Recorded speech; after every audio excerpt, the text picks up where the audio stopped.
L'alternative urbaine.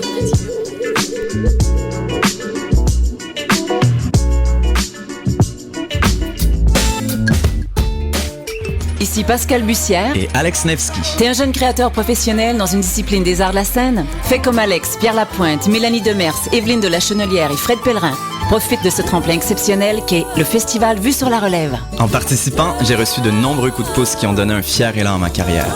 D'ici le 1er novembre, propose ton spectacle à vuesurlarelève.com.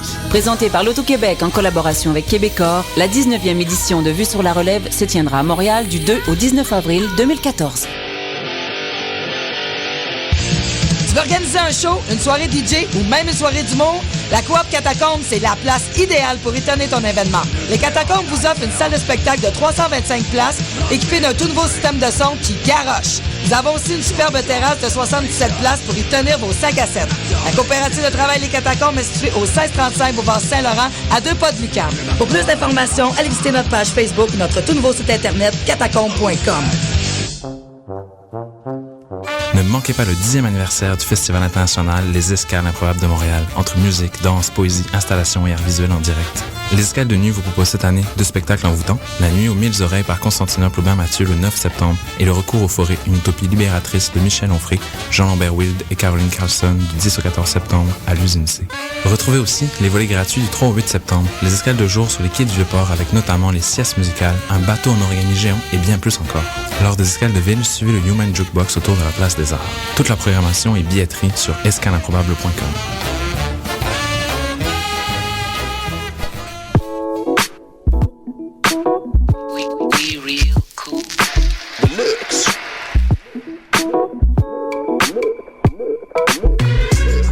Vous écoutez Choc FM, l'alternative urbaine.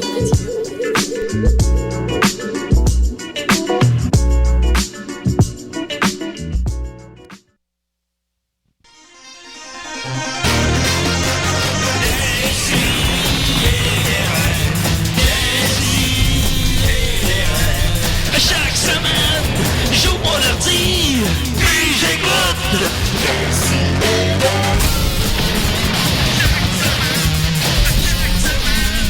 Qu'est-ce que t'écoutes?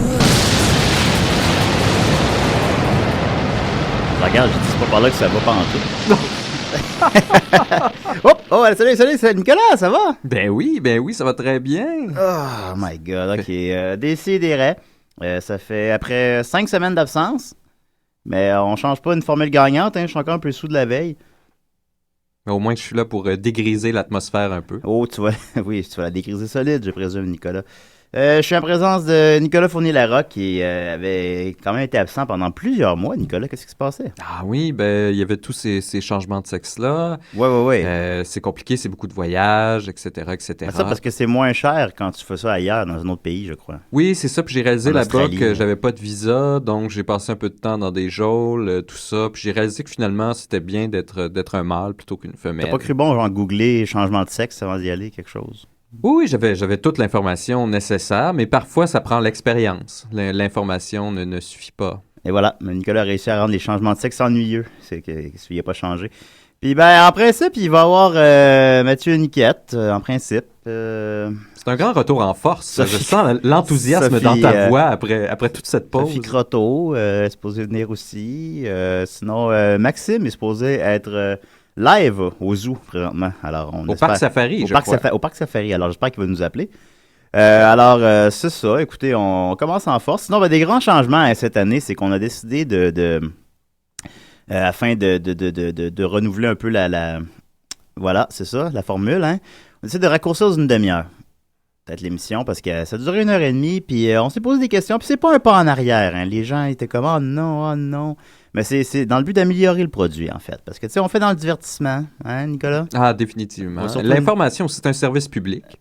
Quoi? Fait que, oui.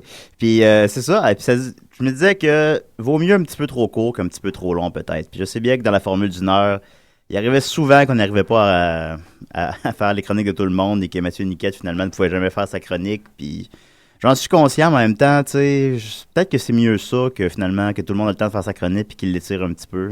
Trop, c'est comme pas assez, comme on dit. Trop de décidérés, c'est comme pas assez. Alors, on va revenir à 1 heure. Puis de toute façon, bon, on change tout le temps d'idée. Hein. Fait que voilà, si on manque encore de temps, on rechangera d'idée en 2 semaines. Là. Écoutez, tant que vous nous suivez, je sais que vous êtes nombreux. C'est ça, sinon, y a-t-il d'autres changements cette année? Non, mais je suis de retour. Qui est le meilleur de tous les changements, bien évidemment. Ben, les 2 piliers, hein. Puis j'ai même eu vent que la Marianne allait revenir éventuellement. Oui, très prochainement. Elle a déjà plusieurs chroniques sous son aile de prête. Ben, nous, on attend toujours sa chronique sur les enquêtes qu'elle faisait quand elle était jeune. Oui, effectivement, elle est en train de mettre tout ça en place. Elle revisite les dossiers sur lesquels elle a travaillé pour s'assurer que ses notes sont adéquates. Bon, ben, mon Dieu, écoute, j'espère prendre des notes à la maison aussi. On va commencer par une nouvelle brève. Il y a de l'ambiance qu'on est juste 2, hein. Ben, surtout quand avec ta voix de lendemain de veille. Ouais, on est 2, puis je suis en lendemain de brosse. Ben, écoutez, je veux saluer Pedro, qui faisait hier son show d'adieu au Bistrot de Paris. Et c'est pour ça que je suis un peu échevelé. Parce qu'en plus, au bar, ce qui est pas pire, c'est que je me suis endormi. Puis quand je me suis réveillé, j'ai pu recommencer à boire. Ah, les belles soirées Bernatchez. Enfin bon. Non, mais dis de même, mais si vous aviez été là. Puis c'était une très belle soirée. Alors, petite nouvelle brève, écoutez, je revenais aussi au travail, j'étais parti en France pendant quelques semaines, ma nouvelle terre d'accueil. Je reviens au travail, puis on est en septembre et c'est la saison des festivals, il y a quelque chose dans l'air, hein. Il y a la Cinémathèque québécoise, justement, à chaque jour cette semaine, presque, il y avait des petits 5 à 7. Il y avait des... supposons, moi, je travaillais à la médiathèque de la Cinémathèque québécoise, puis là, je montais les marches, puis là, juste quand je pars pour m'en aller, il y avait, supposons, un lancement de quelque chose, le lancement d'une exposition, le lancement de la rétrospective d'André Forcier. Puis, ben, il y avait tout le temps du vin, puis... le bon vin gratuit. Ben voilà, le vin gratuit. Puis, non, il est bien bon.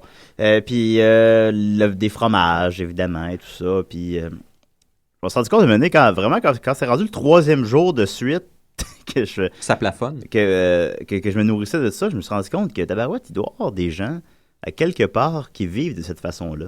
Ben, bien sûr. Et cela m'a inspiré l'idée d'un film. Mais il y avait ce cher Tonino Benacquista qui a fait ça pendant longtemps, avant de devenir populaire dans la littérature. Tonino Benacquista, l'auteur français, il se promenait de vernissage en vernissage et puis se nourrissait seulement de ses banquets pendant qu'il était pauvre à Paris. OK. Ah bon, ben non, ben je me suis dit qu'il y avait réellement des gens qui le feraient, que je ne suis pas nécessairement le premier à avoir pensé à ça, là, évidemment. Mais quand même, je m'étais dit... Alors, le Mathieu Niquette qui est en studio. Déjà, Niquette, ça va? Ça va bien, vous? Vous devrais-je dire que c'est Mathieu Briquette, hein? 10 minutes en retard encore. Dis pas ça. Cette semaine, Julien, j'ai eu une semaine très éprouvante. Est-ce que tu vas nous en parler tantôt? Je vais vous en parler tantôt, mais je vais vous dire que cette semaine, j'ai travaillé plus de 60 heures en 5 jours et j'ai combattu le crime. Super Briquette. À décider. J'expliquais à Niquette rapidement que j'étais à la Cinémathèque québécoise, je recommençais à travailler cette semaine, puis qu'il y a beaucoup de 5 à 7, puis que je me nourrissais de ça pratiquement. Puis je m'étais dit que des gens peut-être pouvaient vivre de cette façon-là, puis que ça m'avait inspiré un scénario de film. Ah oui? Alors je voulais vous le partager. Madame Doubtfire 2. Oui, Jurassic World. Alors voilà, ce film-là, je l'ai appelé Les Bouchées doubles. C'est bon, hein? Je pense que... Hey, ça, parenthèse avant que tu t'emballes. Oui. Les bouchées doubles, c'était dans les soirées des femmes à barbe, pas de barbe, mais pas nécessairement femmes non plus, que les Picbois faisaient avec Louis Courchaine à l'époque au Saint-Cyboire. Louis Courchaine avait inventé un duo d'humour fictif qui faisait que des jokes de steak haché pendant 2 heures. Ils s'appelaient eux aussi les bouchées doubles. Oh, mais là, il y a peut-être des questions de droit d'auteur. Là. Ah non. Mais je pense qu'il n'a pas poussé le concept. Non, ça t'a fait une soirée. Oui. Ben moi, écoute, 2 heures de jokes de steak haché. Je le prendrais. J'embarque. Alors, en fait, les bouchées doubles, c'est plus un running gag personnel que je me dis que ça pourrait être le titre de tellement d'affaires. Parce que, tu sais, ça s'applique à... Mais bon. Alors ça s'appelle Les Bouchées doubles. Ça serait réalisé par Éric Canuel. Puis, ça serait Patrick Huard qui joue un producteur de disques. Puis là, c'est comme un gars cynique, là, tu sais, parce que... Il y en a vu d'autres. Il y a Patrick Huard, là. Ta blonde te demande si elle a pris du poids. Ferme ta gueule. Puis là, il y a un ami qui est un artiste angoissé comme verbomoteur qui est joué par Louis-José Hood. Puis lui, il est vraiment drôle. Là. C'est lui qui est comme drôle dans le... Le gars drôle. Il est là comme blablabla, il parle tout le temps. Genre, puis là, voilà. Puis ensemble, ils vont dans des lancements, puis tout, parce que, tu sais... Puis là, mais à cause des téléchargements illégaux, ben, il fait faillite. Fait que là, ben, ça ancre le film un peu dans son époque, puis ça fait une espèce de critique sociale. Quand même. Y a-tu une dent sur son DVD? Il y a une dent dans son disque. Là. Salut, hot dog. Oui, fait que là, ben, ça fait comme une critique sociale, mais tu sais, plus, ça marcherait plus, on était en 2004, mais en tout cas, puis, c'est ça. Fait que là, à cause de ça, ben là, il fait faillite. Mais là, tu sais, il allait dans les 5 à 7 déjà régulièrement, parce que c'est un producteur de disques. Puis là, il se rend compte qu'il pourrait continuer d'aller vivre juste de ça, de juste aller dans les 5 à 7 tout le temps. Puis à la Wedding Crashers. À la Wedding Crashers, effectivement. Ça serait comme un 5 à 7 Crasher. Oh. Ça n'a pas été fait, hein? Non, pas tout. Mais t'as pas voulu appeler ça 5 à 7? Il me semble que c'est... Non, les bouchées doubles. Parce que... voilà. En plus que le film dure généralement 2 heures. Là, tu pourrais le faire durer 4 heures, puis appeler ça les bouchées doubles, ce serait un concept. Ouais.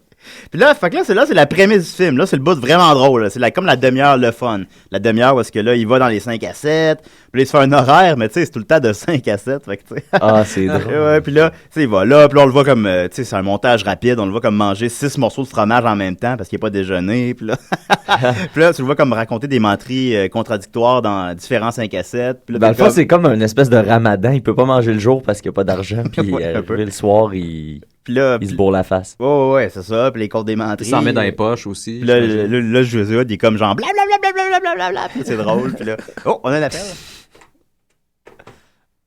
Décidérez.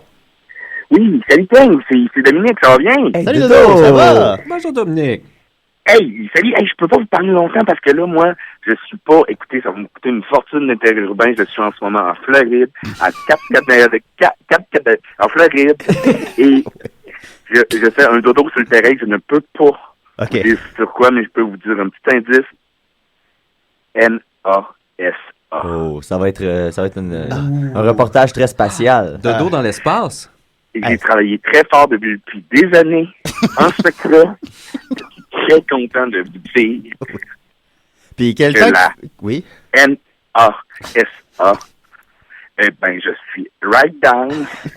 Puis je vais vous faire un reportage pour la semaine prochaine.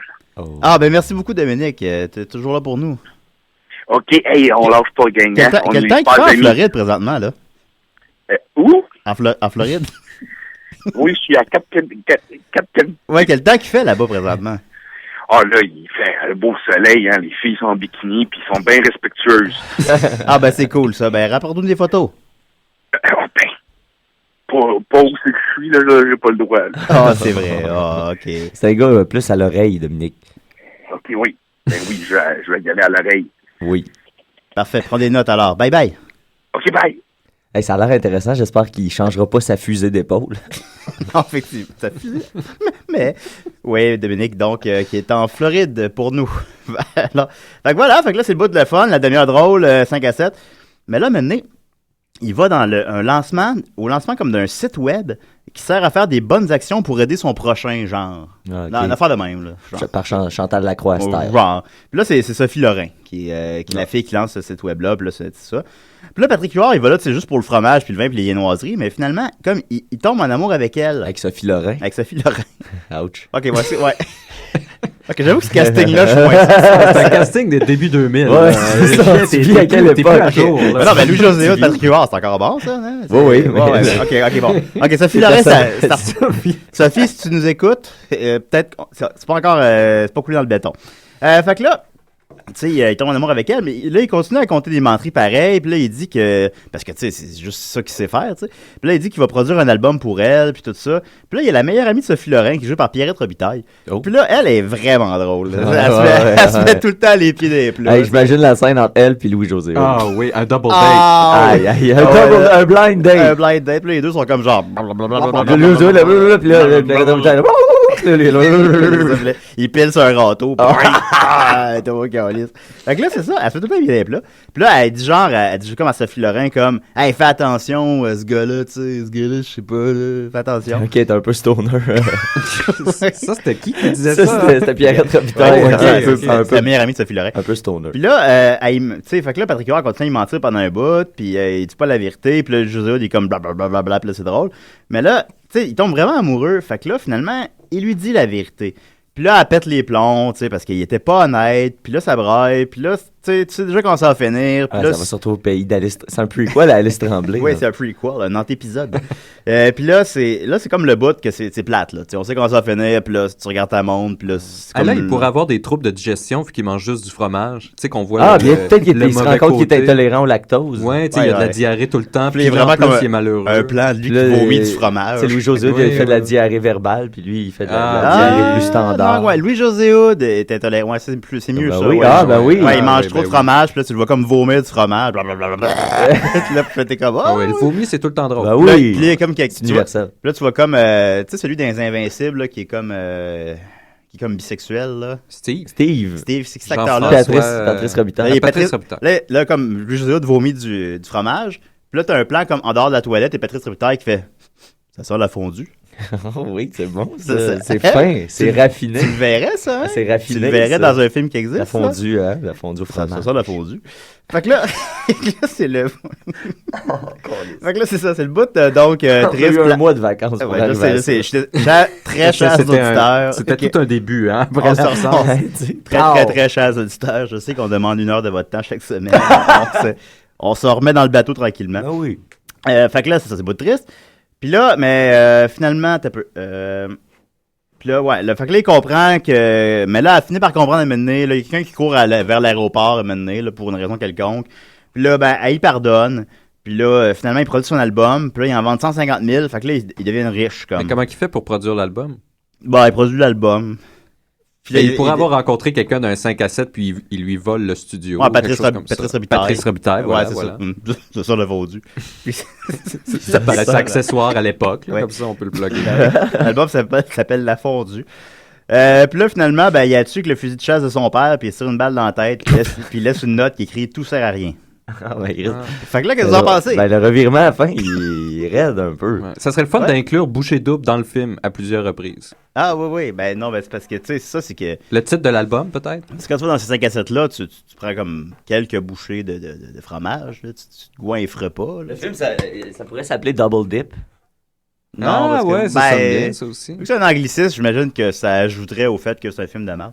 Alors, ben c'est ça. Alors, ce film-là va se présenter comme étant la nouvelle comédie de l'été, mais finalement, connaîtra pas de succès parce que tout le monde va rire de ça, puis ça va juste être la risée des réseaux sociaux, puis il va tout rafler aux aurores, puis Eric Hanuel va expliquer que c'est de la faute des méchants critiques. Mais est-ce que ça va pas être un succès de DVD, par contre? Non. Parce qu'il y a plus personne qui achète des DVD, tel que vu dans le film, qu'il y a des problèmes de téléchargement illégaux, alors... ça n'empêchera pas Patrick Huard de faire un film l'année suivante, que ça va être le film dans lequel ça va être un gars qui like tout sur Facebook. Bon. C'est comme pour essayer, genre, c'est un gars qui likait déjà facilement, tu sais, pour être comme dans l'air du temps, genre. C'est un gars qui likait déjà beaucoup. Mais c'est le même personnage. Non, c'est un autre gars. Okay. Mais c'est Patrick Huard, fait que c'est un peu, il est comme le même personnage. Il est joué pareil. Oui, c'est vrai, il est mort. Puis là, oui, suicide à la fin. Mais Patrick Huard qui se dit, hey, si je like tout sur Facebook, où c'est que ça va me mener, tu sais? Fait que là, il like, tu sais. Puis là, ça le fait comme finalement rencontrer du monde, genre pour une raison quelconque. Puis là, il rencontre une fille, mais là, il se rend compte qu'elle, il a like pour vrai, tu sais. Ah. Ça s'appelle like avec ton cœur. Puis ça. Y a-tu un cœur sur le i de like? Oui, il y a un cœur sur le i. S'il te plaît. Sur le poster. Avec le petit pouce en l'air. Oui, ils ont mis le poster sur. Fait que c'est ça. Fait que, alors voilà. Elle était 2014, les bouchées doubles. Elle était 2015, like avec ton cœur. Alors, est-ce que vous me partez mon Kickstarter pour avoir de l'argent pour... Moi, j'ai genre 35 cents là, dans mon portefeuille en ce moment. Je peux te le donner. C'est quoi les perks? Les perks? Les perks, si on te finance. Alors voilà, c'était ma chronique. On continue avec Guillaume Sigouin. Oh yeah! Yes, sir, qui nous a offert une chanson sur les pâtés chinois. Alors... oh yeah! Oui, je sais. À des si et des rêves.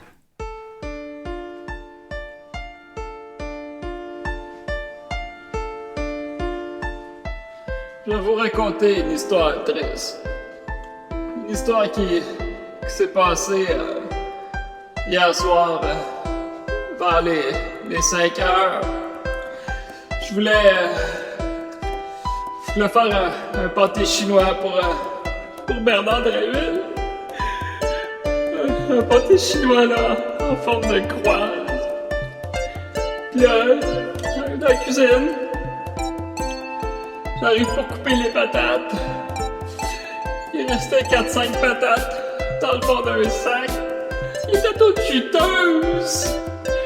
Je pouvais pas faire tes cheveux avec ça. Fallait que je sorte dehors.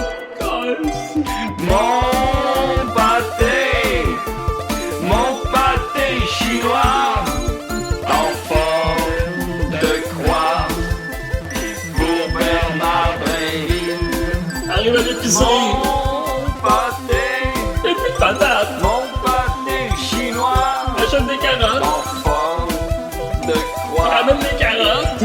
Pour Bernard Drinville. Fais des carottes pilées. Mon pâté, pas assez de carottes. Mon pâté chinois, pour faire de croix. En forme de croix, j'ai fait un trapèze. Pour Bernard Drinville.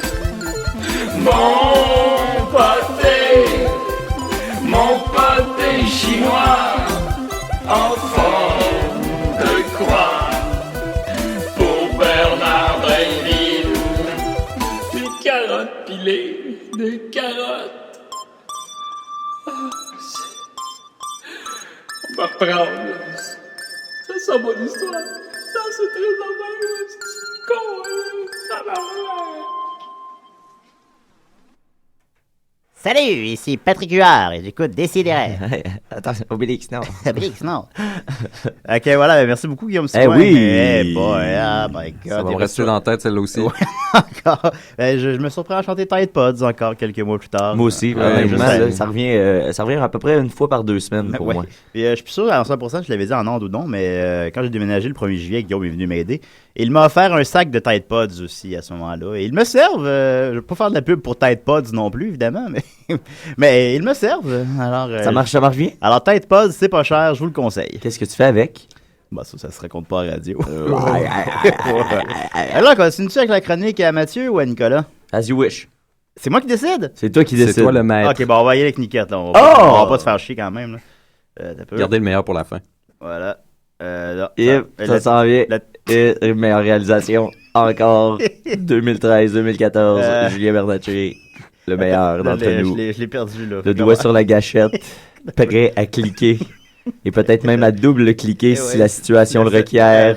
Un artiste de la souris. Le grand maître de l'électronique. Celui entre qui toutes les pièces mécaniques et électroniques fondent. Celui qui compte. C'était moins une. La chronique, c'est la chronique à Niquette. Je veux juste vous dire que Grand Theft Auto 5 a coûté 265 millions à faire, ce qui est plus que la plupart des films hollywoodiens. Même, je me demande si c'est pas le... Il y a un film qui a coûté plus que ça. C'est Pirates des Caraïbes 3, effectivement, à 300 millions. 300 millions. Ouais, voilà. Mais Rockstar a déjà remboursé. Normalement, ils disent que la première journée, ça va être rentabilisé. En précommande, ils ont déjà remboursé leurs 265 millions. Grand Theft Auto 4 sont rendus à 24 millions de copies vendues. Ouch. Fait que si tu fais le calcul, on parle de $1 milliard ou je sais pas quoi. Voilà. Alors ça, c'était ma chronique. Non. Oui. Écoute, si on parle de Grand Theft Auto 5, je dois dire que je pensais pas parler de ça en ondes, mais ça fait une semaine que je suis à tous les jours sur le dossier de mon Xbox qui fonctionne plus. À cause que Grand Theft Auto 5 sort mardi prochain. Tu veux pas manquer la date de sortie. Chris, non, je vais être au Future Shop à 8h du matin à l'acheter comme un cave. En plus, Julien, t'as une malédiction par rapport au Grand Theft Auto. Ouais, j'avais acheté Grand Theft Auto 4 qui à l'époque n'était pas moins attendu, sinon plus peut-être. Puis Grand Theft Auto 4, 2 semaines après que je l'ai acheté, le jour même qui est sorti, mon Xbox a brisé. Il y a eu le Red Ring of Dead. Le Xbox. Moi, j'ai eu le Yellow Light of Death sur mon PlayStation 3. Je ne savais même pas que ça existait. Ouais, Yellow Light of Death. Ah oui, ok. On n'entend moins parler de celle-là. C'est peut-être moins fréquent. C'est une pièce dans le milieu du PlayStation qui surchauffe, en fait. Mais moi, je me suis dit, je vais essayer de le réparer moi-même, mais la pièce est vraiment accrochée sur la carte mère en plein centre. Il faut vraiment éventrer le PlayStation au complet. Puis là, ça avait brûlé, je l'ai fait réparer. Là, ça a rebrûlé. Là, ça doit faire 1 an et demi que mon PlayStation 3 est brisé. C'est ça. Mais non, mais mon Xbox, à la limite, on s'accommode à pas jouer aux jeux vidéo, on fait autre chose. Exact. Mais Grand Theft Auto, là, non. C'est ça qui est en train de m'arriver. C'est ça. Fait que là, je suis là à tous les jours parce que mon Xbox ne lit plus mon disque dur. Puis là, maintenant, le problème, il est où? Le disque dur, le Xbox. Là, je suis allé au Future Shop. Là, je me suis chicané avec la fille du Future Shop disant que je venais juste de l'acheter, mais ça faisait 1 an et demi. Puis là, en tout cas, Le mensonge. C'est pathétique. Le mensonge. Ah, je sais, puis je suis là, puis parce que tu sais, faut que tu tiennes ton bout, sinon il se passera rien. Fait que là, je suis là, puis je mens, comme Patrick Huard dans les bouches doubles. Tu vois, Julien, c'est le mensonge parfois mène au crime, et le crime, c'est ce dont je vais vous parler aujourd'hui. Ah, merci d'avoir ramené ça sur la c'est un lien de radio. Prenez-en de la graine, comme on dit. Prenez-moi la graine, comme on dit. Non, ça, c'est une expression à ne pas utiliser en radio. Parce que ça... En tout cas, apprenez de moi. Oui. C'est ça. En politique, faut pas manger de hot dog. Non, c'est ça, exactement. Voilà. Pourquoi, là? Ben parce que ça fait des photos de toi qui t'as l'air de... Imagine si c'était des tacos. Tu sais, ça avait... comment il s'appelle? Il avait mangé un hot dog, puis là, tout le monde a ri de lui. Puis... Non, ça devait être Stéphane Dion. Tout le monde rit tout le temps de lui. Ben, en fait, je pense que c'était lui. Ben, il y en avait cuisiné même des hot dogs, Stéphane Dion. Ah ouais. Puis il avait l'air ridicule. Puis... Il avait toujours l'air ridicule. À sa défense. Mais voilà, c'est ça. Charismatique. Alors, ta chronique? Ma chronique, exactement, c'est...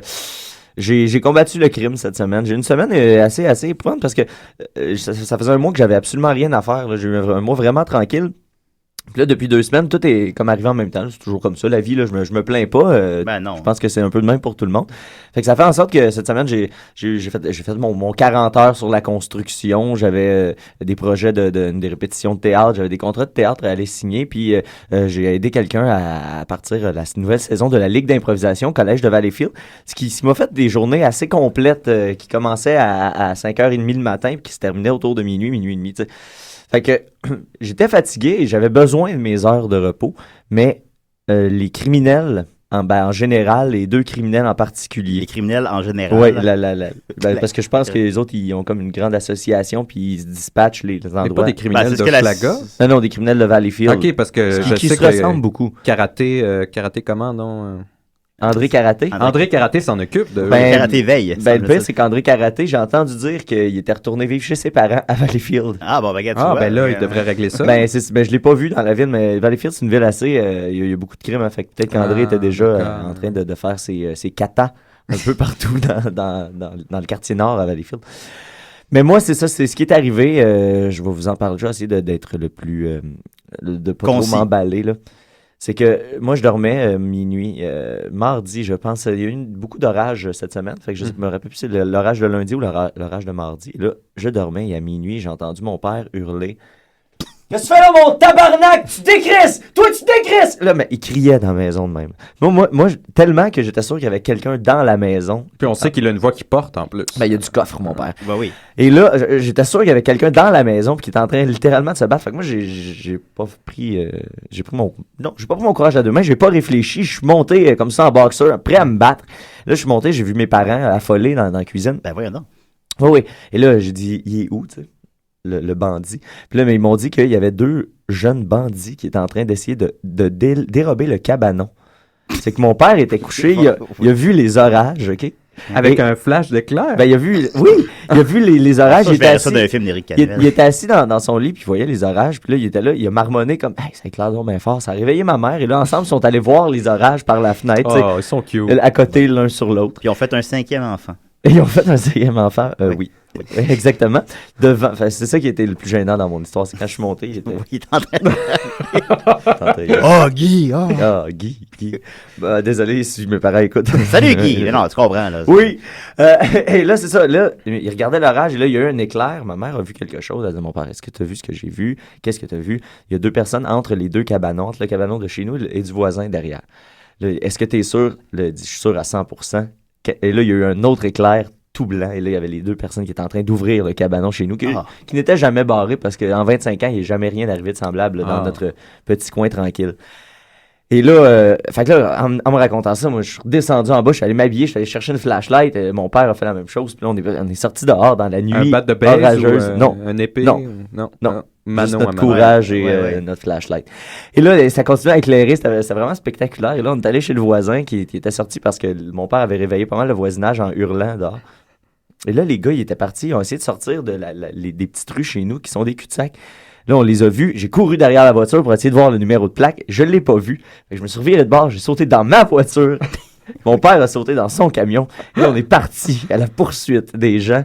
Voyons donc. On est sortis de chez nous, mais là, eux autres, il y avait un peu d'avance. Il y avait un petit... Pour reprendre les propos de Yolande Ouellette, il y avait un petit char rouge 2 bombes. De Deux feu bombes. Yolande Ouellet. Un petit char rouge, puis il y avait une minivan aussi, probablement, pour charger les pièces plus massives, plus grosses, plus... Ça, c'était à quelle heure que ça se à passait? minuit, tout ça, à minuit. À l'heure du crime? À l'heure du crime, pile, là. Vraiment à l'heure du Il crime. semble que c'est passé tard pour faire Mais des il me crimes. semble, effectivement. 4 heures du matin, c'est le meilleur. C'est apparemment. surtout la pire nuit, côté température. T'as pas l'air au là. courant, Nicolas. Ouais, 4 heures, c'est la meilleure heure pour faire des crimes la nuit. Mais moi, il me semble que j'irais plus autour de 3-4 heures. Ouais, que- effectivement. 3 heures, c'est minuit, encore trop vraiment, tôt, la- t'as les gens qui sortent des bars. Ah, c'est vrai, c'est vrai. Mais nous, dans mon petit coin tranquille, cela dit, il n'y a pas de bar vraiment proche. Ah, je pensais qu'il y avait juste des bars à Valleyfield. Ouais, à Valleyfield, moi, je suis plus à Semble-t-il Saint-Timothée. qu'il y a plus de bars que de maisons. Mais oui, Valleyfield. j'avais entendu dire. Il y a beaucoup de bars, on le sait, la 10e ville Bon, au Canada avec le plus de bars par habitant. Ben oui. Quand même. C'est quel numéro 1? C'est toutes des villes au Québec, là, Ouais, mais bon, c'est ouais. genre Alma, Jonquière, Alma Ok, d'accord. de mémoire. Ou peut-être l'Abitibi. Ouais. Je veux pas... C'est aussi la place qui a le plus d'écoles par habitant. En Abitibi? Oui. Non, c'est pas vrai. Ok. Oui, C'est un peu... Hein? C'est un peu raciste, ce que tu viens de Ah dire. non, on parle pas là-dessus. On va parler de la charte. Oui, non, hey, Non. je m'étais dit qu'on ne devrait pas me nommer ce mot-là. Mais en Fait tout cas, que là, je fait que là, vais faire mon... Oui, je vas-y. suis sorti du développement chez nous avec mon père qui me suivait. Là, j'ai vu une voiture au loin. Là, c'est une zone de 50 km/h. Je me suis dit, je vais rouler comme à 70-80. Là, je la rattrapais pas, la voiture. Fait que là, tout de suite, j'ai fait, c'est cette voiture-là qui est en train de se sauver. Fait que là, j'ai accéléré comme un fou sur le boulevard bord de l'eau, qui est un boulevard sinueux. Mais là, direct t'as sur fait le- un crime pour combattre le crime. Oui. Comme Batman. Frère. Exactement. Ouais. Et là, je l'ai rattrapé, cette voiture-là. Puis finalement, c'était pas la bonne voiture. Oh! Alors, mon père était derrière moi. Une chance que t'avais pas de gun. Une chance, parce que moi, je tirais comme, Elle était comme un dingue, là. tire sur le monde. Parce Mais qu'aux moi, États-Unis, en c'est fait, ça j'ai qui pas de arrive. voiture. Moi, j'ai Souvent. un petit kart, puis je lançais des carapaces de tortues.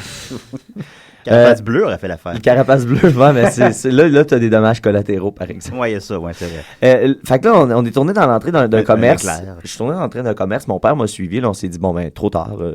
On les a perdus. On les a jamais rattrapés. Là, t'es plus en boxeur à ce stade. Non, à ce moment-là, j'ai des culottes, je vous Ok. confirme. Mais même que j'ai mis, je suis venu pour m'habiller avec mon linge normal. Et là, j'ai commencé à mettre mes jeans. Et là, j'ai fait, non, je vais mettre mon linge de construction parce que je vais avoir l'air plus intimidant. Fait que j'ai mis mes... C'est comme si t'enfilais un costume. Ouais, vraiment, là. Ben, encore un parallèle avec Batman. Non, mais vraiment, j'ai mis mes culottes sales. Il n'y a pas de façon de combattre le construction. crime. Hein. Puis ma grosse chemise de gars de construction, puis mes bottes, puis... T'aurais dû t'amener des fils électriques aussi pour les attacher. Là, je me mets ça à la langue, mes yeux éclairent. Ah, j'avoue que j'aurais dû. Comment j'ai Non, pas mais- pensé à ça? Combien t'as d'opportunités de combattre le crime? J'avoue. Fait que là, on est tourné dans le commerce en se disant, bon, ben, on les a perdus de vue. Et là, à la sortie du commerce, ça arrive au coin d'un arrêt, d'un stop. Et nous, le camion, mon père, était protégé par une espèce de haie, là, on voyait pas. Et là, arrivé pour sortir du commerce, on est arrivé nez à nez, mais vraiment nez à nez, bumper à bumper, Oui. avec les deux personnes, parce que mon père avait reconnu le petit hoodie du gars, un hoodie de marque DC, hein? Ah. La marque DC. On les rend. Et là, comiques. ils sont arrivés vraiment nez à nez. Et là, les jeunes, parce que c'était des jeunes, je veux pas casser du sucre sur le dos de la jeunesse, mais Absolument c'était des pas. jeunes que, selon le rapport que nous avons fait à la police, c'était âgés entre 17 et 20 ans. Ah. Et là, ils sont partis, ils ont tourné, mais ils sont arrivés dans une espèce de cul-de-sac eux aussi. Alors, mon père a vu le numéro de plaque. Et là, il a dit qu'il a continué à les suivre un peu. Là, j'ai dit, mais pourquoi tu as continué à les suivre si tu avais vu le numéro de plaque? Est-ce que ton objectif, c'était de les rattraper? Qu'est-ce que tu aurais fait avec ça? Oui. Il a dit, non, il dit, ils m'ont fait chier. Je voulais les faire chier, moi aussi. Ah. Mon père, il a comme- Œil pour œil, il voulait dent pour donner- dent. il a comme jugé la durée de la poursuite en se disant, ça là, je les aurais... tu sais, j'ai remis la monnaie de leur pièce. Puis là, Mané, Ils ont eu peur. il a arrêté de les suivre à un certain moment. Et là, on est revenu, on a fait une déposition à la police. Oui. Et là, ils sont... ben là, évidemment, ils n'ont pas été pris sur le fait, alors on se doute qu'ils vont revenir. Hein? On se Mais doute. là, il faut Ben, s'armer, il faut mettre des systèmes de lumière qui s'activent Ben, si j'étais eux, je automatiquement. reviendrais pas. Ben, moi, c'est ça. Ma mère a eu un peu peur, je vous dirais. Ma Non, mère ben, a je peur comprends, qu'ils mais c'est parce reviennent qu'une fois- faire du grabuge. Pas nécessairement voler, mais Oui. faire du grabuge. Ouais. Mais moi, c'est comme Julien, je me suis dit... Non, j'étais eux, je pense qu'ils ont eu j'irais peur. Là. Non, c'est ça. Il y a Ben, d'autres c'est- endroits à parce voler. Ben, tu te rends compte que cette place-là est bien gardée. Fait que déjà, c'est risqué. Ben là, C'est- déjà, il y a des gens assez craqués pour partir derrière toi. Puis je pense, tu sais, je veux dire, je pense que tu peux t'attendre à te faire suivre. Je pense pas qu'il y a matière à se venger Il là-dedans. faudrait que tu le dises à Nicole. Je vais expliquer à Nicole. Nicole, si tu nous écoutes, tu es en sécurité. Quand tu as un mari aimant et un fils violent. Plutôt, tu peux garder l'illusion de sécurité parce qu'on n'est jamais vraiment en sécurité nulle part, concrètement. Enfin, non, un sauce 5, là, c'est la sécurité. Hey, ça serait bon, okay, ça serait vraiment bon. Ben, vraiment bon. Non, vraiment bon. C'est emballé un peu. J'aime ça, sécurité, c'est intéressant comme concept. C'est large, ça pourrait être long. En terminant, donc. Ben, en terminant, c'est que, tu sais, moi, cette année, j'ai eu une grosse année contre le crime. Je me suis fait tabasser dans la rue à Hochelaga. En plus, t'as un médium pour en parler après ça. Ben, c'est ça qui arrive. Ça fait des bonnes chroniques. T'as fait un itinérant se faire tabasser. Ben, c'est ça, c'est la même fois. Je me suis fait tabasser. J'ai eu par la police aussi. Tabasser. Je me suis fait violenter par la police. Effectivement. J'ai eu toute la gamme des criminels. Tu t'es fait arrêter parce que t'avais pas mis ta ceinture de sécurité. Oui, par un gentil policier. Un gentil policier. Fait que là, on avait eu comme les deux monnaies de la même pièce. De la médaille. Les deux monnaies de la médaille. Les deux monnaies de la médaille. Voilà. Fait que c'est ma petite aventure de cette semaine. Bref, tout est bien qui finit bien. Et là, nous, on faisait des blagues avec le policier parce que dans le cabanon familial, il n'y a pas grand-chose à voler de commode. Là, à part, il y a une souffleuse qui a de la valeur... sentimentale. C'est dur à... à partir avec une souffleuse, sans faire trop de bruit. Ouais, c'est ça. C'est pas évident. C'est lourd en maudit. Fait que là, Ça semble à minuit. On n'est même pas... Qui est couché à minuit? Moi, je couche à minuit. C'est ça qui arrive. C'est un petit quartier résidentiel tranquillo. Là. Ouais. Mais non, je sais pas que ça m'est jamais arrivé, là, mais généralement, il y a un plus gros risque que quelqu'un soit debout. Tout le monde est debout, puis là, tu le vois, il est en train de voler ta souffleuse. Tu capotes. Il n'avait pas pensé aux éclairs. C'est les éclairs, hein. Mais vraiment, c'était sûrement les éclairs les plus continus et les plus intenses qu'il y avait. Mais ça fonctionne avec ton personnage d'électricien aventurier. En plus, mon père est entrepreneur électricien également. Ces gens-là, ils savaient pas dans quoi ils s'embarquaient du tout. L'électricité est de votre côté. Ouais, vraiment. On la contrôle, tu sais. Parce que mon père, quand il veut le voir dehors, il fait juste lever ses bras dans les airs, puis les éclairs illuminent le ciel. Mais tu sais peut-être que c'est pas arrivé pour rien, puis ces gens-là, s'ils avaient été ailleurs, puis ils avaient réussi à voler, ben ils auraient continué dans une vie de crime. Et voilà. Parce que là, ils se sont fait, pour ainsi dire, prendre, puis là, ça va les décevoir. Les crimes n'est peut-être pas une option. En plus, pour convaincre ma mère qu'il n'y arrivera rien, c'est que les policiers vont sûrement aller au domicile où est enregistrée la voiture. Fait que, peut-être juste pour leur faire peur. C'est ça, s'il y a un petit... un jeune homme de 18 ans qui essaie son premier crime ou un de ses premiers crimes, puis qui se fait rendre une petite visite par la police en disant « On sait que c'est toi », peut-être que ça va refroidir les ardeurs. Fait que j'ai peut-être empêché de peut-être plutôt qu'il va aller faire un DEP en électronique. Puis, ça existe, ça, j'imagine? Oui. Oui, c'est ça. Fait qu'il va aller faire ça, puis finalement, il va aller vous réparer votre électricité chez vous, puis ça. Puis il va nous voler. Il va voler votre souffleuse. C'était Nickel et le crime, volume 7. Ouais. J'ai pas hâte au volume 8, mais je le sais qu'il va arriver. Bien hâte aux prochaines aventures, quand même. Ouais. J'espère que ça sera en 2014 plus tranquille, mon pauvre Mathieu, parce que là, tu vieillis à vue d'œil. Merci. À vieille patte. Merci. Voilà, alors c'était Mathieu Niquette. On continue avec WD-40 et Là où les chiens jappent du trou de cul. C'est sorti là comme 15 ans, mais c'est pas grave. Allez, c'est des raies.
Mais quand ils viendront, on en reparlera, mais on se reverra.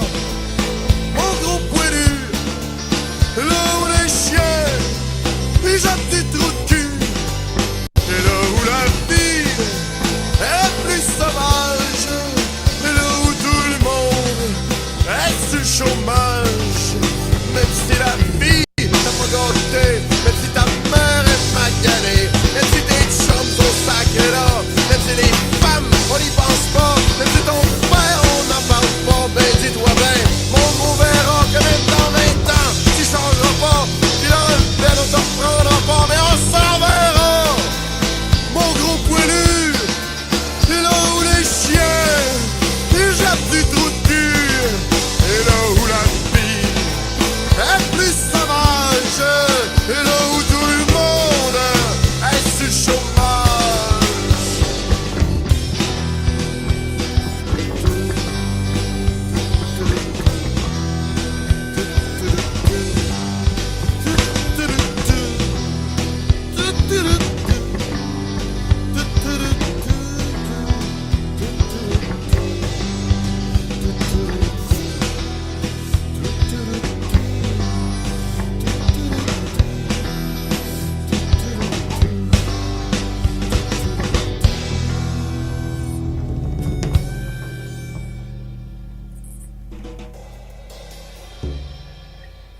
Salut, ici Pierre Robitaille. Chaque semaine, j'écoute Desi et Desraies. Ça stérixise toutes ces voix.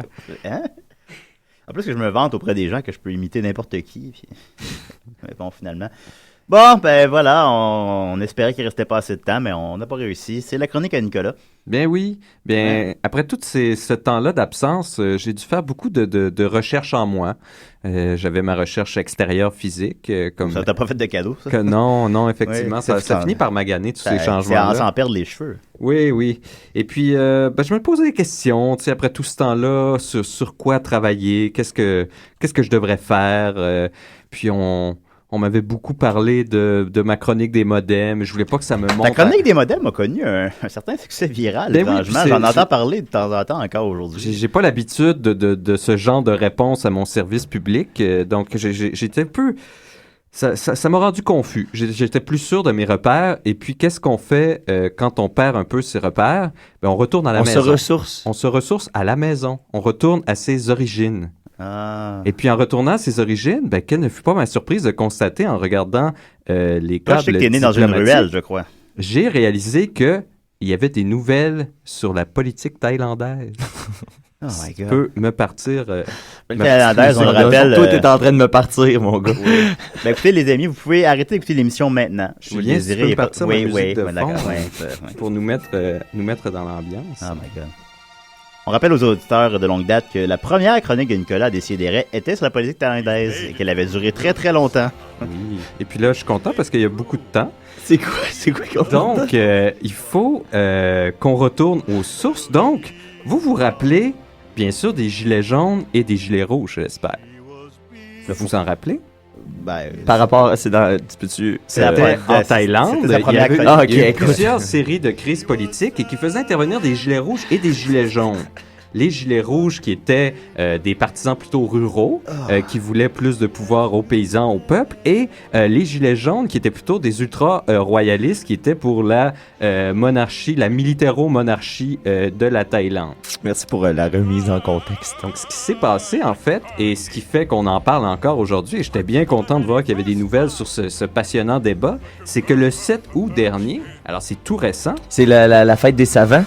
Le c'est tout. Ah, mais je ne le savais pas. Quelle drôle de coïncidence. Est-ce que tu sais tout? Bien oui.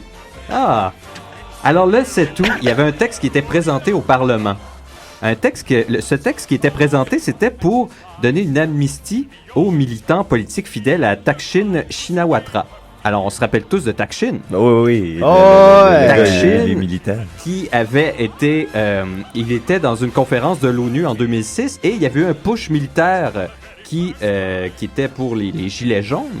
Et qu'il avait, pendant qu'il était parti à l'ONU. Lui, il est revenu chez eux puis il était plus... Il n'a pas pu revenir. Il est toujours en exil parce que... Il est toujours à l'ONU. La junte militaire qui était temporairement au pouvoir avait fait une nouvelle constitution. On savait qu'ils en ont fait des quarantaines, des constitutions, ces Thaïlandais, n'est-ce pas? Pourquoi tu voulais qu'on joue à la tourne de Moulin Rouge, ta chronique? Ben, les gens pourront découvrir le lien évident. Ah, oui, c'est sûr. Les chandails rouges, les Donc, moulins rouges. pendant ce que cette junte-là était, il y a eu plusieurs occupations des Gilets rouges qui voulaient que Thaksin revienne. Et on se rappelle que tout ça, ça avait culminé en 2010 pour réclamer qu'il y ait un gouvernement, qu'il y ait une élection par un bain de sang, puisque les militaires avaient ordonné d'aller réprimer la foule. C'est quoi une élection par un bain de sang? Faut que tu... Non, il y avait... Faut que tu prennes ton bain dans un des deux bains. Ça veut dire que Nicolas prend des bains de sang, d'ailleurs. Oui. Et il y avait eu ce qui ne fait pas de cadeau. une répression par le sang. Donc, il y avait eu 90 morts, quand même 1900 blessés. Mais il y avait eu un drôle de revirement, c'est qu'en 2011, souvenez-vous de l'année 1900 celle qui a gagné les élections au Parlement, c'est cette chère Yingluck. Et Yingluck comment? Yingluck Shinawatra, la sœur de Thaksin. C'est vrai? Où trouves-tu ton sang pour prendre tes bains de sang, Nicolas? Et ça, j'en avais parlé. Grosse tête. Pas Marianne, toi. Puisque maintenant, ce qu'on avait eu, c'est, pendant que Yingluck était là, c'était des manifestations des Gilets jaunes. OK. Qui, eux, trouvaient que c'était trop de politique populaire. Et ces Gilets jaunes-là, c'est eux qui manifestent encore en ce moment pour s'assurer que... Depuis 2010, ils n'ont jamais arrêté de protester. Parce que, non, c'est depuis 2011. 2011, excuse. Ils ont arrêté de protester un peu, puisque justement, justement, là, je veux dire. on pensait que c'était un peu une marionnette de son frère qui encore communiquait avec elle. Et bon, ils admettent, oui... Il lui donne des conseils, puisqu'elle était un peu néophyte en politique. Mais en fait, elle s'est révélée être avoir la petite patte politique, qu'on pourrait dire, très habile pour un peu de diplomatie et de souplesse. Mais c'est peut-être un peu par sexisme qu'on a pu penser ça. Mais peut-être qu'à la base, l'erreur, c'était de mettre son frère au pouvoir en premier lieu. En fait, son frère... Elle était la politicienne de la famille. Son frère, c'était le propriétaire d'un magnat... c'était un magnat de médias. Il avait beaucoup d'argent. Okay. Et vous vous rappelez, quand j'en avais parlé, ce qui s'était passé à l'époque, laissez-moi revérifier. Ça sort pas de ta tête, ça, ces affaires-là? Non, là, c'est des noms. On entend des feuilles tourner dans ta tête. Pour vrai, la Thaïlande. Vous vous rappelez que... Nicolas est très familier avec la Thaïlande. Il est encore accusé de corruption, de malversion, mais c'était sur des technicalités. On s'en rappelle juste parce que l'élite intellectuelle, politique, riche de Bangkok était contre ces politiques qui allaient plus vers le peuple. Et puis, il y avait celui qui gérait la Banque nationale de Thaïlande à cette époque-là, quand Thaksin était encore Est-ce que c'est le même logo que notre Banque nationale? Non, c'est un beaucoup plus beau logo. On sait qu'ils ont une belle calligraphie. Bon, là, il nous écoute, Nicolas. Là. Donc, plus minutieux.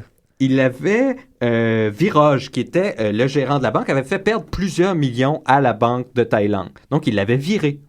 Ouais. Sauf que ce cher Viraj-là avait comme meilleur ami Sundi, qui était un autre grand mogul médiatique. Sundi au caramel. Oui. Et puis Sundi, en fait, ça me dit quelque chose, ça. Ce Viraj, c'était son banquier personnel. Et c'était son banquier personnel, mais il n'était pas très bon. Il avait essoufflé des pertes personnelles de millions de dollars. Mais Sundi avait dit, gars, c'est pas grave, t'es mon copain. Donc, quand quand Thaksin avait viré Viraj du poste, il avait été pleuré à Sundi. Il m'a fait comme Nicolas Donc, Sundi avait utilisé tout son pouvoir médiatique pour faire une campagne de salissage de Thaksin. Oh non. Et puis, on se rappelle ça va prendre des Tide Pods. Ça va atteindre des nouveaux niveaux quand, après que Thaksin a dû être enlevé à cause du coup, ça avait quand même été un membre de son même parti qui avait été élu, c'était Samak. Et Samak, lui, il s'en était aussi débarrassé, les Gilets jaunes. Il se débarrassait à chaque fois par des coups militaires ou par même occuper l'aéroport. Et puisqu'ils avaient les militaires de leur côté et la royauté, les militaires disaient vous devriez faire ce qu'ils disent. Donc, c'est vraiment des mouvements antidémocratiques. Mais voyons donc, ça n'a pas de bon sens. D'ailleurs, le mouvement... Les gens devaient être fâchés. Oui, le mouvement des Gilets jaunes, c'est d'ailleurs le UDD, soit le Front uni contre la dictature. Tu commences ta chronique quand tu veux, Nicolas. Alors, on est en plein dedans. Là. On roule, on va à la grande vitesse. C'est commencé, là. Mais c'est le TGV. Fait que c'est à quel sujet, là, ta chronique? Et puis, c'est ça. On se rappelle, Samak, comment qu'ils avaient réussi à s'en débarrasser. C'est encore une fois une technicalité, quelque chose dans la nouvelle constitution qui avait été faite après le putsch militaire, disant qu'une personne ne pouvait pas ne pouvait pas avoir des intérêts dans la publicité ou dans le milieu privé. Et dans la sphère publique. Séparer la politique C'était des bien, médias. sauf que ce cher Samac, tout ce qu'il y avait, c'est qu'il y avait une émission de cuisine. Et cette émission de cuisine-là, il avait continué à en faire un peu. Donc, sur cette technicalité-là, il a dit, ils ne peuvent pas avoir le poste, donc on le vire. Non. Oui. Non, d'ailleurs, comme Nicolas quand Jacques Demers ne oui. pouvait plus faire de la télé. Mais c'est pour ça que le peuple avait encore parlé et qu'ils ont quand même élu la sœur de Taksin tout ce temps-là. Donc, elle essaie tranquillement de manœuvrer pour le faire revenir. Donc, de faire une espèce de texte qui permet à tous ces gilets rouges-là d'être pardonnés pour ce qu'ils ont fait, puisque ce qu'ils faisaient, ils faisaient pour la démocratie, on s'entend. Hein? Donc, c'est assez difficile parce que c'est vraiment un complexe militaro-monarchique, la Thaïlande. Donc, le roi a encore un pouvoir concret. C'est pas une monarchie pas comme nous, constitutionnelle. Pas comme nous, tu sais, la reine, là, tu sais. Non, en fait, puis c'est là qu'on voit qu'elle a pris un peu ses distances par rapport aux gilets rouges, puisqu'elle ne veut pas être seulement leur voix. Ouais, puis ça peut déteindre aussi dans le lavage. Là. Ben, c'est que ça peut lui nuire au niveau politique. Nicolas avait des bas Au niveau rouges, des sous-vêtements, tu sais, moi j'avais un moment donné, je veux pas couper ta chronique, non, là, mais tu sais, c'est un moment donné, j'avais lavé un chandail rouge avec du blanc, tu sais, puis j'avais du rose, tu sais. Ah, oui. Ben moi, je porte vraiment des bobettes rouges. Voulez-vous voir? Oui. Si on les voit pas, on le sait pas. Oui. Ouais, voilà. Bon. Ah non, je les ai pas. C'était hier. C'était hier, mais je les aime pas Chaque beaucoup. jour est une nouvelle bobette. Non, mais pas dans mon cas, mais... Dans l'idéal pour lui. Ça, c'est un concept vers lequel il tend. Ouais, c'est ça, c'est son totem. On dira ce qu'on c'est son voudra, objectif. mais quand on remet des bobettes sales, ça pique dans les fesses. Fait que continue, Nicolas. Comment reprendre C'est après propre. ça? OK. Là, je vais avoir cette image-là toute la journée de fond de culotte. Elles sont nombreuses. OK, où j'en étais? Oui, c'est ça, c'est Ah, que... j'aimerais saluer Maxime Gervais aussi en passant. Salut, Maxime! Ah oui, un shout-out Dans pour un Maxime. tout autre ordre. Oui, il nous a pas appelé d'ailleurs du Parc Safari, c'est dommage. Il était supposé nous appeler, Maxime? Non, il est pas allé au Parc Safari, il est revenu Pour à elle. l'appart à genre, c'est confus, mais je pense à genre 5h30 du matin. Pour vrai? Ben, il y avait un spectacle hier. Oui, il y avait un show, un bon show, Mousse Café. Ah. Ça a bien été, mais tu peux Ouais, continuer. on va revenir à nos moutons. Ben oui, hein. Donc, comme je disais, elle fait preuve un peu de diplomatie. Elle essaie de ramasser les pots cassés un peu entre ces deux extrêmes-là, que sont les gilets rouges et les gilets jaunes. Donc, Elle pourrait faire des gilets oranges. Ah, ça pourrait être intéressant. Moi, ça serait ça ma solution. Ben oui. Distribuer gratuitement des gilets C'est oranges. intéressant, puisqu'il y a quand même c'est une compétition vestimentaire là, qui Complètement. va trouver le style le plus C'est ça le catchy. nœud du problème. Donc, elle hésite aussi à soutenir ceux qui sont condamnés de lèse-majesté, même si ces condamnations-là, ils n'ont pas de sens. On peut condamner quelqu'un de lèse-majesté s'il ne respecte pas ce cher Bhumibol, le roi, d'ailleurs, qui est le monarque qui a le règne le plus long de toute l'histoire. Des monarques. Oui, ça fait 85 ans qui... Les monarques sont de il a bien beaux l'âge de papillons. 85 Bien beau ans. papillon, hein, oui. Ouais, bien Et beaux je vais y venir papillons. plus tard. La migration des on va monarques. voir ça Parle des probablement, papillons, là. c'est sûr que je vais en reparler bientôt parce qu'il y a des problèmes qui s'en viennent avec ça. Mais pour en finir avec ça, c'est qu'on peut accuser quelqu'un d'avoir manqué de respect au monarque. Et puis là, c'est des accusations graves là, qui peuvent mener à la prison. C'est d'ailleurs, on avait essayé d'accuser Taksin Mener au à viol. plusieurs reprises à ce sujet, de dire qu'il manquait de respect du roi. Et puis on utilise ça concrètement, c'est pour faire du lavage politique. Là, on accuse n'importe qui, et puis les preuves sont douteuses, tout ça, et puis on se débarrasse d'une personne comme ça. On a juste à lui dire, ah, ce qu'il a dit, ça manquait de respect. Là, on fait une petite interprétation que c'est pas respectueux. Bang, il est en prison. Ouais, mais c'est dangereux, la Thaïlande, dans le fond. Au niveau politique, ça brasse beaucoup. C'est Ben pour ça là. que j'en parle tout le temps. C'est pour ça que c'est intéressant. Aïe, aïe. Donc, Ah, c'est pour ça que c'est intéressant. Mais là, Parce que je t'aurais cherche, dû nous dire ça au début. Je C'est cherchais. une des grosses puissances politiques de l'Asie, là, aussi. Faut pas prendre ça à la légère, là. C'est un hub urbain Des nazis. important, mais qui a des... Qu'est-ce que les nazis viennent Il y a un faire grand là-dedans? contraste avec les régions plus T'as l'air d'un nazi, rurales peut-être rasé, que hein. urbaines. Il y a cette espèce de clivage-là entre les deux. Donc, pour en revenir à... Oui, Bhumibol. Hey, Breaking Bad, ça, tu c'est... suis, Hey, ça? Breaking Bad, c'était un des meilleurs épisodes, hein, le Hey, dernier. c'était malade Hey, mental. je l'ai Excusez. pas encore écouté, Ah, celui-là. oh. Ah non, je l'ai écouté, c'est l'autre qui Ouais, est il y a sorti. un shootout à la fin. Mais, hey, Julien. Continue. Julien! Continue. Ah, mais Ah, shootout, c'est- il y en a tout le temps. Ouais. Mais non, mais quand Des même, guns. c'est pas chic, ça. C'est les gens, ils vont dans une affaire particulière, hein, ceux qui racontent les histoires avant que les gens les aient vues. Ah ouais, Ah ouais? C'est la même que les pédophiles, hein, je te préviens. Ah, oh, shit. Bon, l'un ou l'autre. Tu feras un sauce 5 là-dessus. Bon, oui, Bhumibol, ce que je veux vous dire avant de vous quitter, c'est que restez à l'écoute, restez au pamoison de ce monarque-là, puisque ça va brasser à ce niveau-là aussi. À 85 ans, il est à l'hôpital, il va pas très bien, mais c'était un roi qui était aimé de tous. Même les gilets jaunes, les gilets rouges, tout le monde l'aimait, puisqu'il s'était fait cette image-là de bon père qui s'occupe de ses sujets, qui veut les soigner. Comme Walter White. Même si, bon, oui, comme Walter White, même s'il supporte le pouvoir militaire souvent et les excès qu'ils font, il a réussi à garder cette image-là de bon père. Sauf que son fils, le prince héritier, Vajiralongkorn, qui lui a 60 ans, n'a pas la faveur populaire. Il n'est pas aimé autant que son père. Or, c'est lui bientôt qui va devenir à la tête de cette institution-là monarchique qui a encore beaucoup de pouvoir en Thaïlande. Donc, ça va brasser très prochainement parce que quand Bhumibol va tomber, Bhumibol. Ben, les têtes vont tomber aussi. Donc, ça va vraiment brasser, il va falloir faire attention à oui, ça. il va falloir se mettre des petits casques s'il y a des têtes qui tombent. C'est ça, donc je vais vous tenir au courant de ça à mesure que ça progresse. Et puis, j'avais un petit fun fact par rapport à ça, pour terminer en beauté. Qu'est-ce que la notion de fun fact, toi? Saviez-vous... Le fun en général. Saviez-vous que depuis 2007, pour un policier de Bangkok, si vous avez une note de mauvaise conduite, c'est-à-dire si vous arrivez en retard, si vous remplissez mal votre paperasse ou si vous battez quelqu'un, on a une punition pour vous et la punition, c'est de porter un brossard de Hello Kitty rose. Oui, j'ai entendu parler de ça. Donc, c'est vraiment réel. Les policiers de Bangkok, quand ils ont des écarts de mauvaise conduite, ils doivent porter pendant une période définie selon leur offense un petit brossard rose de Hello Kitty. C'est supposé être quoi à la base, Hello Kitty? J'ai jamais Hello su Kitty, ça. C'est juste une usine à produits dérivés de tout ça. Il y avait un dessin animé, un manga japonais. Il doit être bon. Puis c'est devenu cette espèce de grand complexe industriel. C'est plus ces t-shirts que Snoopy ou les Ramones. Là. Oui. En tout cas. Fait que, voilà, merci beaucoup Nicolas. C'était une chronique sur les écureuils, c'est ça? Sur la politique thaïlandaise. La politique thaïlandaise. C'est ça. On s'en sortira pas. Heureusement que Nicolas est aux aguets. Alors, merci beaucoup Nicolas. Yeah! Et voilà, merci Mathieu. Hey, de rien. Moi, la semaine prochaine, je vous parle d'une ville mystérieuse, la mystérieuse île aux poupées fantômes. Mon Dieu, t'as pas ça cette semaine? De Xochimilco au sud de Mexico. C'est une île de poupées mexicaine creepy. Ah mon Dieu. Ben voyons. Merci beaucoup. Merci moi. Merci Dominique qui est en Floride pour nous. Merci Sophie de ne pas t'être présentée. Sophie est malade, elle me l'a dit hier. Pourquoi elle me l'a pas dit à moi? Ben parce que j'étais sur Facebook hier, alors autour de minuit. Elle est venue me dire personne dort à minuit, voilà. Elle est venue me dire qu'elle était très malade, qu'elle allait essayer de se guérir. Et là, moi, j'ai dit que j'allais partir. Et que ça sonne pas vrai. Non, pas vrai. Et là, que j'allais partir une campagne publique sur le web, tu sais, un peu comme les gens avaient fait pour Miro.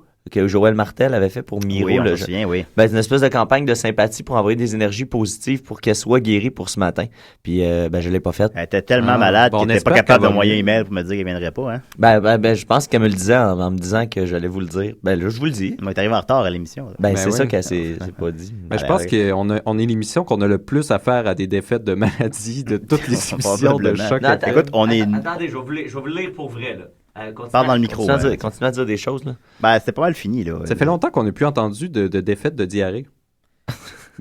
Pardon, de diarrhée. Toi, c'est le changement de sexe. Ah, j'ai dit qu'on allait inventer une maladie gênante aussi à Sophie. Bon, gars, mais t'as pu tous se dire ça avant d'entrer en onde, hein. Ça aurait été plus drôle. Mais non, mais j'étais pas là. Ben oui, t'aurais pu être là.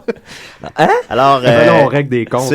Sophie a une vaginite aiguë. Alors, elle ne pourra pas, malheureusement, être là cette semaine. Ah, c'est ça. Non, elle m'a réécrit ce matin. Elle a dit, ma vaginite n'est pas passée. Ah, désolé. Okay. Oui, ma vaginite aiguë est toujours... Aiguë, ouais. Et c'est de plus en plus strident, qu'elle dit. Aigu et strident. Yeah, là, c'est drôle. Là. C'est ça qu'il fallait faire. Alors voilà, et la semaine prochaine, on reçoit... on a une belle surprise pour vous. Écoutez, le web-jeu Got Real. Hein. Oh shit, oui. Parce qu'on se souviendra que moi, Mathieu, Maxime et Dominique se sont inventés un web-jeu à nous. Si vous voulez aller liker la page. Mais le vrai web-jeu nous rencontre. Le bon vieux Murphy Cooper est de retour, mais aussi... On reçoit Mathieu Bonin. Et là, ce qui est nice, c'est qu'on va avoir après ça une panoplie de fans âgés entre 13 et 16 ans qui sont insupportables. Probablement, ben c'est sûr qu'on va... Et qui vont venir commenter nos affaires sur notre page web, qui vont nous dire est-ce que c'est qu'on n'est pas drôle, fermer nos gueules, puis que c'est de la merde. J'ai déjà hâte. J'ai déjà hâte aussi, les lignes vont être ouvertes. Ah, mais ça fait plein de jeunes esprits à éduquer, ça. Exactement. On peut le voir comme ça. Alors, à la semaine prochaine, les amis.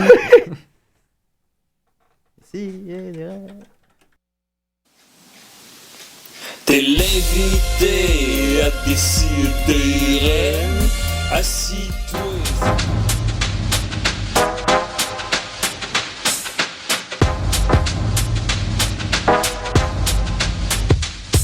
Don't take me for nothing but a punchline jester. Inside my chest, I'll let the rhymes fester till I'm feeling like a woman in a third trimester. Then I just deliver. Wait, scratch that. I mean, I digest the liver of anyone try to test when I'm flexing rhymes tight enough to twist in a Rizzler. And when you're smoking it, any type of narcotic is an appropriate analog. Cause what I'm writing astonishes this planet raw cross with the tightest mic product since the writer of sonnets and Titus Andronicus. My life is synonymous with hip-hop for show. You could try to fight if you wanna, but one monkey don't stop the show. As Dustin Hoffman knows, and when this outbreak clogs your throat, no anesthetic is gonna stop the spread of this global pandemic. Rap bands get